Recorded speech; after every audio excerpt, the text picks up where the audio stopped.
আসসালামু আলাইকুম, কেমন আছেন সবাই? তো অনেকদিন পর একটা লং ভিডিও নিয়ে আসলাম। ভিডিওটা করেছিলাম ফেব্রুয়ারি মাসের 7 তারিখে। আমরা পিকনিকে গিয়েছিলাম। তখনকার এডিট করতে না পারার কারণে আমি এতদিন আপলোড দিতে পারি নাই।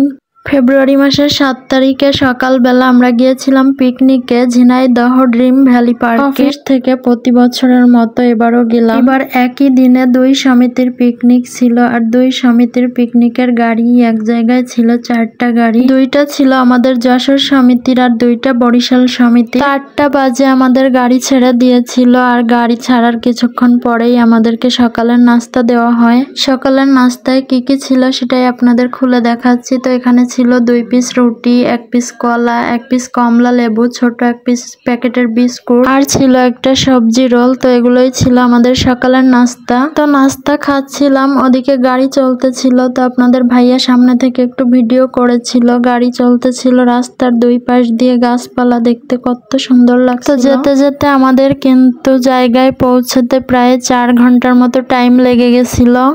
অবশেষে আমরা পার্কের সামনে এসে গাড়ি থেকে নামলাম। তো এখানে এত মানুষের ভিড় ছিল, আমি এত জায়গায় ঘুরতে গেছি, এখনো পর্যন্ত এই পার্কে যে পরিমাণ মানুষের ভিড় ছিল এরকম ভিড় আমি কোথাও দেখি নাই। এত মানুষ এসেছিল এই পার্কে। গেট দিয়ে ঢোকার সময় মনে হয় পা ফেলার জায়গা ছিল না, এরকম অবস্থা, মানুষের এত ভিড়। আর পার্কের ভিতরেও সেম অবস্থা। তো অনেক কষ্ট করে ভিতরে ঢোকার পরে আমরা আমাদের জায়গায় যেয়ে তারপরে কিছুক্ষণ পরে একটু ভাবলাম ঘুরতে বের হই। আপনাদের ভাইয়া তো কাজে ব্যস্ত ছিল, সে তো আমাদেরকে নিয়ে বেশি সময় দিতে পারবে না। তো এক ভাবির সাথে কিছুটা দূর গেছিলাম, আমরা আমাদের মতো করে একটু ঘুরে আসি। জায়গাটা অনেক বড় এরিয়া। তো এখানে ঘুরতে গেলে প্রায় 2 ঘন্টা 2.5 ঘন্টার মতো টাইম লাগবে পুরো পার্ক ঘুরে দেখতে গেলে। তো পাশের বাসার একটা ভাবির সঙ্গে বের হয়েছিলাম, সে তার 3 মেয়েকে নিয়ে বেরোইছিল যে একটু ঘুরে আসি। কিছু দূর যেয়েই তাকে আর খুঁজে পাইনি, সে তার মেয়েদেরকে নিয়ে অন্যদিকে চলে গেছে। তো আমি আমার মেয়েকে নিয়ে আর এত ভিড়ের মধ্যে যাওয়ার সাহস পাইনি। তো আমি আমার জায়গায় চলে আসলাম। কিছুক্ষণ পরে খাওয়া দাওয়ার সময় হয়ে গেছে। তো সবাই এই যে খাচ্ছিল, প্রথমে কিছু লোক খাইয়ে দিয়েছে, তারপরে আবার কিছু লোক বসেছে।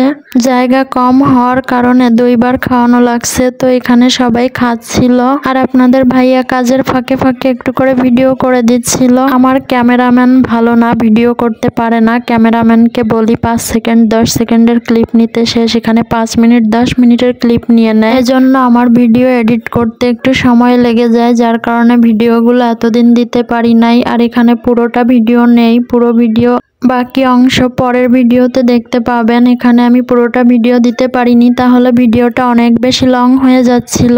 তো আমি তো বিচারই ঘুরতে না পেরে মেয়েকে নিয়ে বসেই ছিলাম। তো আপনাদের ভাইয়া বলল খাওয়া দাওয়া শেষে তোমাদেরকে নিয়ে একটু ঘুরাই নিয়ে আসবানি, টেনশন করো না। তো সব গেস্টদের খাওয়াতে খাওয়াতে প্রায় 4টা বেজে যায়, আর 4টার পরে আপনাদের ভাইয়া আমাদেরকে নিয়ে একটু ঘুরতে বের হয়। এখানে একটা রুম নেওয়া হয়েছিল, যদি কেউ ক্লান্ত হয় তারা রেস্ট নেওয়ার জন্য। তো এখানে খাওয়া দাওয়া প্রায় শেষের দিকে। এখন আপনাদের ভাইয়া আমাদেরকে নিয়ে একটু ঘুরতে বের হবে।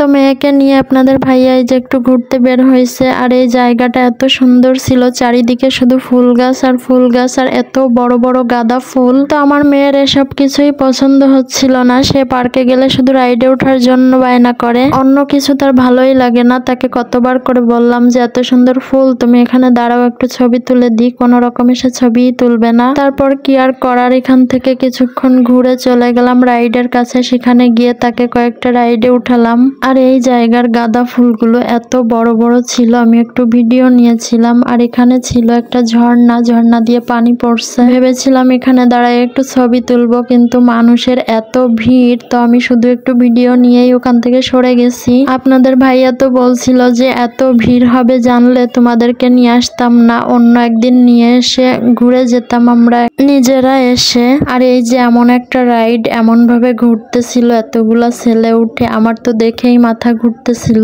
আর ওরা কেমন করে ঘুরতেছে। আর এখানে নৌকায় ওঠার জন্য আমরা সিরিয়ালে দাঁড়াইছিলাম। এত ভিড় যে রাইডে উঠো লম্বা সিরিয়ালে দাঁড়াতে হয়, অধৈর্য লেগে যায় সিরিয়ালে দাঁড়াইতে দাঁড়াইতে। তো আজকের ভিডিওটা এ পর্যন্তই। ভিডিওর বাকি অংশটুকু আপনারা পরের ভিডিওতে দেখতে পাবেন। আরো অনেক কিছু আছে যেটা পরের ভিডিওতে আপনাদেরকে দিব, না হলে ভিডিওটা অনেক বেশি লং হয়ে যায়। ভিডিওটি ভালো লাগলে লাইক কমেন্ট শেয়ার করবেন। সবাই ভালো থাকবেন। আল্লাহ হাফেজ।